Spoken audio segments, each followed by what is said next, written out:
다 함께 사도신경으로 우리의 신앙을 고백함으로 5월 5일 목요일 기도회를 시작하겠습니다.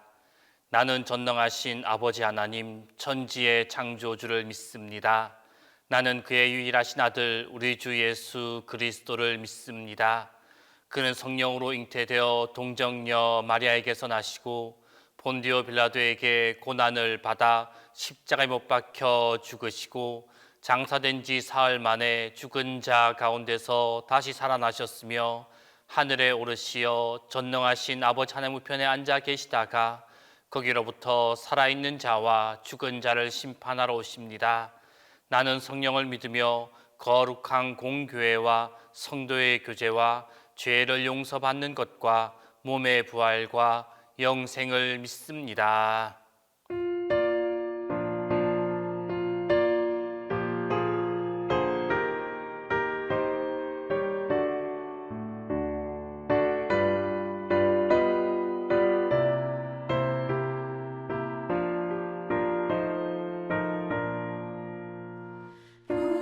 부활하신 구세주 나 항상 섬기네 온 세상 초랑에도 주 정령 사셨네 그 은혜로운 손길 부드러운 음성 주 예수 나와 함께 늘 계시네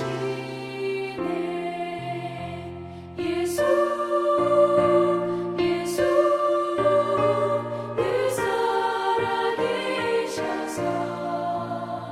주도 행하여 주시며 늘 말씀하시네 예수 예수 내 구세주 예수 내 맘에 살아계시네 늘 살아계시네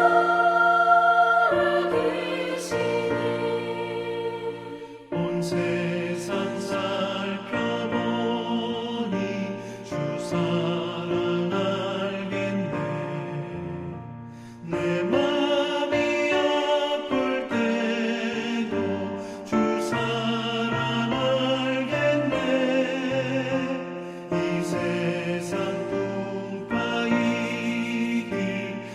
힘주시는 주님 주 다시 영광 중에 곧 오시리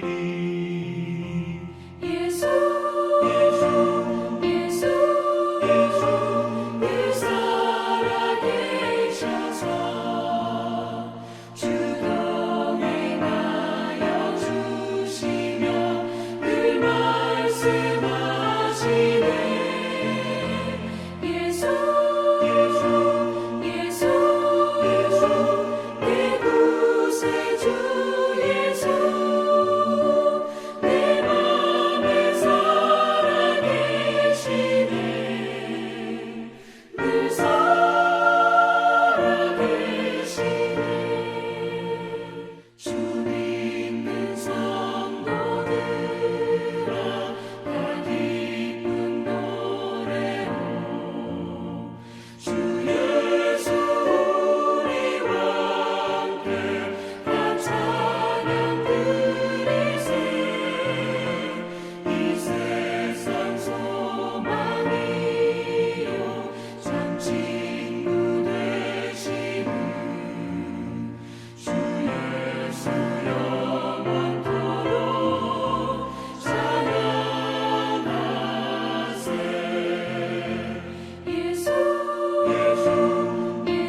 사랑하는 주님 앞에 형제자매 한자리에 그 신은혜 생각하며 즐거운 찬송 부르네. 내 주 예수 본을 받아 모든 사랑 내 몸같이 환난 근심 위로하고 진심으로 사랑하세. 사랑하는 주님 앞에 온갖 충성 다 바쳐서 괴로우나 즐거우나 주님만 입서 섬기네. 우리 주님 거룩한 손 제자들의 버르시사 남 섬기는 종의 도를 몸소에게 보이셨네. 사랑하는 주님 예수 같은 주로 섬기다니 한 피바다 한 몸이루 형제여 친구들이여 한 몸같이 친밀하고 마음으로 하나 되어 우리 주님 크신 뜻을 지성으로 준행하세. 오늘 우리에게 주신 하나님 말씀은 디모데후서 1장 15절에서 18절입니다. 신약 성경 디모데후서 1장 15절에서 18절입니다. 다 함께 봉독하겠습니다. 아시아에 있는 모든 사람이 나를 버린 이 일을 내가 아나니 그 중에는 부겔로와 허모게네도 있느니라. 원하건대 주께서 오네시보로의 집에 긍휼을 베푸시옵소서. 그가 나를 자주 격려해주고 내가 사슬에 매인 것을 부끄러워하지 아니하고 로마에 있을 때에 나를 부지런히 찾아와 만났음이라. 원하건대 주께서 그로 하여금 그날의 주의 긍휼을 입게 하여 주옵소서. 또 그가 에베소에서 많이 봉사한 것을 내가 잘 아느니라. 오늘 우리가 읽었던 본문의 말씀을 보면 로마에서 두 번째로 감옥에 갇히게 된 바울에 대한 지인들의 상반된 처신에 대해서 기록하고 있습니다. 먼저는 15절 말씀에서 아시아에 있는 바울 자신의 지인들이 모두 자기 자신을 버렸음과 그러한 자들 중에 부겔로와 허모게네와 같은 자들이 있다라는 것을 말하고 있습니다. 그리고 이어지는 16절로 18절 말씀에서는 그렇게 모든 사람들이 자기 곁을 떠나가는 그 와중에서도 오네시보로만큼은 자신을 부끄러워하지 아니하고 자신을 부지런히 찾아와 위로하여 주었음을 말하고 있습니다. 그리고 이렇게 자신을 도와준 그의 집에 긍휼을 베풀어 달라라고 주님께 청원하며 기도하고 있습니다. 이러한 바울의 교훈이 기록된 오늘 본 말씀 가운데 그 마지막인 18절 말씀을 보게 되면 원하건대 주께서 그로 하여금 그날에 주의 긍휼을 입게 하여 주옵소서라고 말씀하고 있습니다. 이는 바울이 자기를 돌보기 위해 자신의 생명도 아끼지 않은 그 헌신적인 사랑의 모습을 보여주었던 오네시보로를 위한 기도의 내용입니다. 이 바울의 기도, 이것이 중요한 것은 이 오네시모로부터 물질적, 정신적인 도움을 받게 된 바울이 그를 위하여서 영적인 도움을 주는 기도를 하고 있다라는 사실입니다.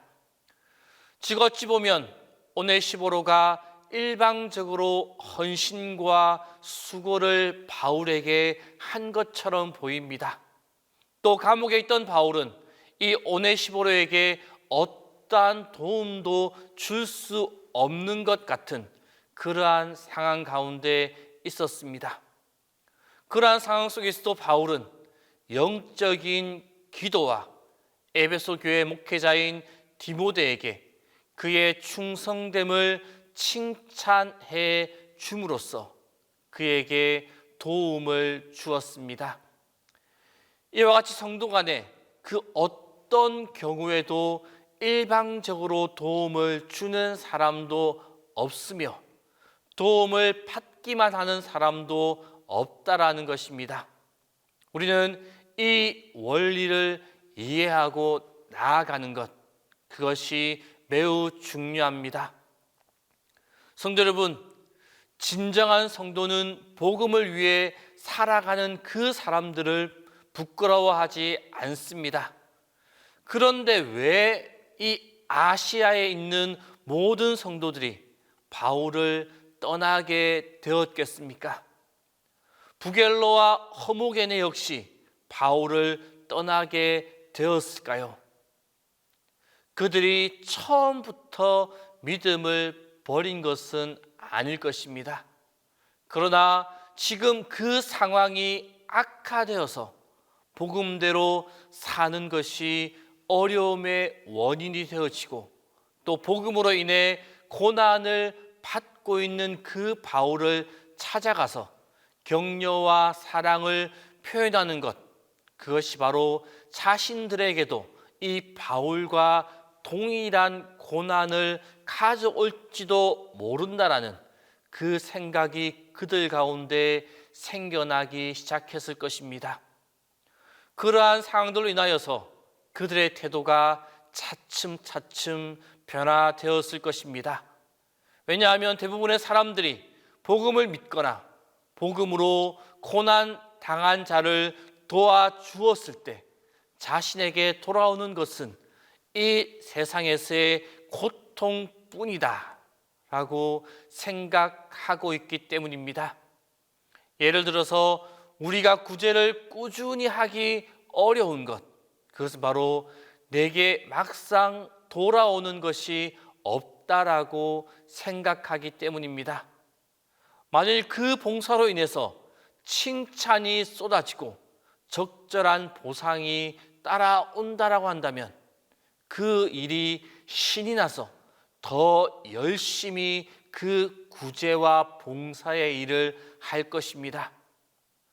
그러나 아무리 내가 구제를 하고 봉사를 하고 섬겨도 그 상대에게서 나를 이롭게 할 것이 아무것도 없다라는 생각이 든다면 이내 맥이 풀리고 그 일을 하기 싫어집니다.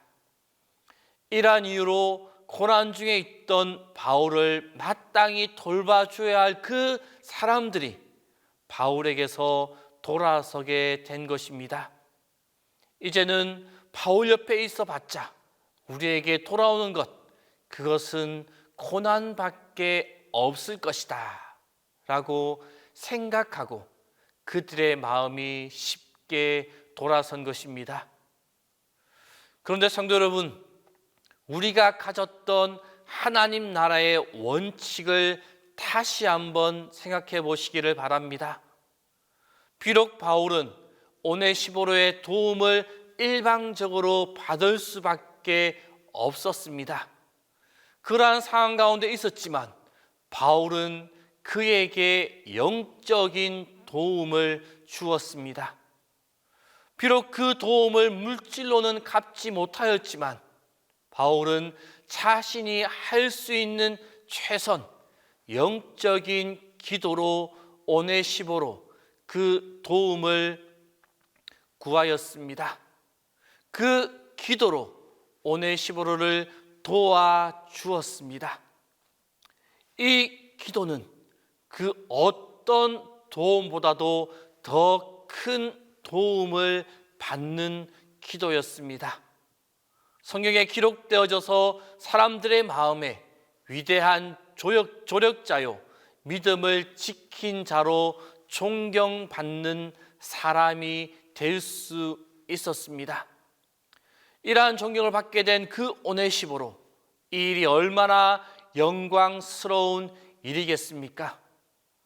또 오네시모로의 방문을 받은 그 일 후에 바울이 그를 위해 얼마나 많이 기도하고 기도하였겠습니까?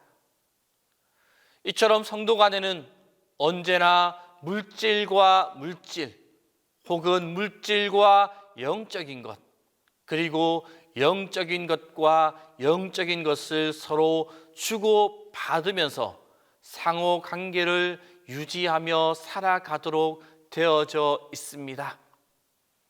그러므로 우리가 성도를 돕는 것은 일방적인 것도 아니며 또한 손해보는 일도 결코 아니다 라는 것을 기억해야만 합니다. 성도 안에는 늘 상호적인 도움의 관계가 있는 것입니다. 그러므로 성도 여러분들은 다른 성도를 돕는 그 일에 열심을 낼 수 있기를 바랍니다. 여러분이 다른 성도를 도와주면 그 역시 여러분을 도와줄 것입니다. 이 원리를 기억하여서 부디 성도 간에 도움을 주고 또 도움을 받는 우리 모든 성도님들이 다 될 수 있기를 바랍니다. 함께 기도하겠습니다. 이 시간 기도하실 때 첫 번째로 주님의 마음으로 서로 도우며 살아갈 수 있게 해달라고, 그리고 두 번째로 우리의 자녀들이 주님 안에서 잘 자라날 수 있게 해달라고, 그리고 세 번째로 선교 사역 가운데 하나님의 도우심이 가득하도록, 이 세 가지의 기준을 가지고 함께 기도하겠습니다. 사랑의 주님, 언제나 우리를 도우시고 우리를 인도하시는 주님의 성품을 닮아가기를 원합니다. 주님의 도우시는 성품을 본받아 성도 간에 서로 도우며 살아가게 하여 주옵소서. 서로를 위하여 도움의 손길을 내밀 때 내가 도움을 통하여 받게 될 이익이나 칭찬을 먼저 생각하지 않기를 원합니다. 오로지 주님의 마음으로, 주님의 사랑으로 힘들어하는 이웃, 아픔을 겪고 있는 이웃을 돌아보며 섬기는 자 되게 하여 주옵소서. 또한 성도를 도와줄 때 내 기준, 내 판단으로 유익이 없다고 성도를 도우는 일을 그만두지 않고 오직 주님의 사랑만 생각하며 도울 수 있는 우리의 마음이 되게 하여 주옵소서. 살아계시는 주님, 자라나는 우리의 아이들이 나이에 맞게 지혜가 자라고 키가 자라고 마음도 자라게 하여 주옵소서. 공부하는 아이들에게는 지적인 능력과 신체의 건강을 주옵소서. 다른 이들과 소통하는 법도 배우게 하시고 자신의 미래를 준비하기 위해 최선을 다하는 법도 알게 하여 주옵소서. 특별히 올해 입시를 앞두고 있는 자녀들에게 마음의 평안과 공부를 향한 열정을 주옵소서. 취업과 진학을 준비하는 자녀들에게는 불안이나 두려움, 부정적인 생각에 사로잡히지 않게 해주시고 하나님께 주시는 은사를 잘 활용할 수 있는 자리로 인도하여 주옵소서. 선한 목자 되시는 주님, 우리 자녀들이 어려서부터 바른 신앙과 바른 가치관으로 올곧게 자라나기를 원합니다. 살아계신 주님을 인격적으로 만나게 하여 주시고 스스로 기도하고 스스로 말씀을 읽으며 신실한 예배자로 살아가게 하여 주옵소서. 세상의 헛된 풍조에 휩쓸리지 않게 하시고 하나님의 말씀 위에서 좌로나 우로나 치우치지 않고 끝까지 믿음의 길을 걸어가게 하여 주옵소서. 주님, 선교 사역을 감당하는 선교사님들을 위하여 기도합니다. 코로나19 바이러스 감염증으로 선교 활동이 많이 위축되고 사역을 향한 후원과 봉사의 손길이 줄어드는 어려운 상황 가운데 있습니다. 주님께서 선교사님들의 마음을 위로하시고 이 상황을 견뎌낼 수 있도록 도와주옵소서. 주님, 선교사님들이 이러한 열악한 환경 속에서 감염병에 노출되지 않도록 지켜주시고 그들의 봉사와 섬김이 이러한 어려움 가운데서도 알찬 열매를 맺게 하여 주옵소서. 또한 비자 연장의 문제로 공경에 처해 있거나 기존 선교지에서 추방되어 힘겨운 시간을 보내고 있는 선교사님들이 있습니다. 선교 재정이 마련되지 않아서 눈물로 기도하는 선교사님도 있습니다. 자녀들의 교육과 진로의 문제로 고민하는 선교사님, 그리고 은퇴 후의 삶이 막막하여 두려움 가운데 주님의 이름을 부르는 선교사님들이 있습니다. 충성스러운 주님의 일꾼들을 주님께서 내치지 않으실 줄 믿습니다. 그들의 삶과 사역 그리고 자녀들의 미래를 주님께서 책임져 주시고 선교의 기쁨, 영혼을 추수하는 기쁨으로 가득 채워 주옵소서. 주님, 간이 목사 위하여 기도합니다. 항상 주님의 도우심과 인도하심과 보호하심으로 함께하여 주옵소서. 매 순간 영육간의 강건함을 허락하여 주옵소서. 주님이시는 충만한 지혜와 건강함으로 동신교회를 이끌어가는데 부족함이 없도록 인도하여 주옵소서. 또한 내일부터 베트남 선교차 출타하시는 목사님 가운데 함께 하셔서 그곳에 가서 하는 모든 사역 가운데 주님의 도우심과 성령의 충만하심과 건강케 하심으로 그 모든 사역을 잘 마무리하고 돌아올 수 있도록 지키시고 보호하여 주옵소서. 하나님, 오늘 하루도 소리 없이 일하시는 주님의 손길을 경험하게 하여 주옵소서. 주님의 숨결을 느끼게 하시고 주님이 달려와 우리를 도우시는 그 발걸음 소리를 듣게 하여 주옵소서. 이제는 주님께서 가르쳐 주신 기도를 다 함께 하오니 하늘에 계신 우리 아버지, 아버지의 이름을 거룩하게 하시며 아버지의 나라가 오게 하시며 아버지의 뜻이 하늘에서와 같이 땅에서도 이루어지게 하소서. 오늘 우리에게 일용할 양식을 주시고 우리가 우리에게 잘못한 사람을 용서하여 준 것 같이 우리 죄를 용서하여 주시고 우리를 시험에 빠지지 않게 하시고 악에서 구하소서. 나라와 권능과 영광이 영원히 아버지의 것입니다.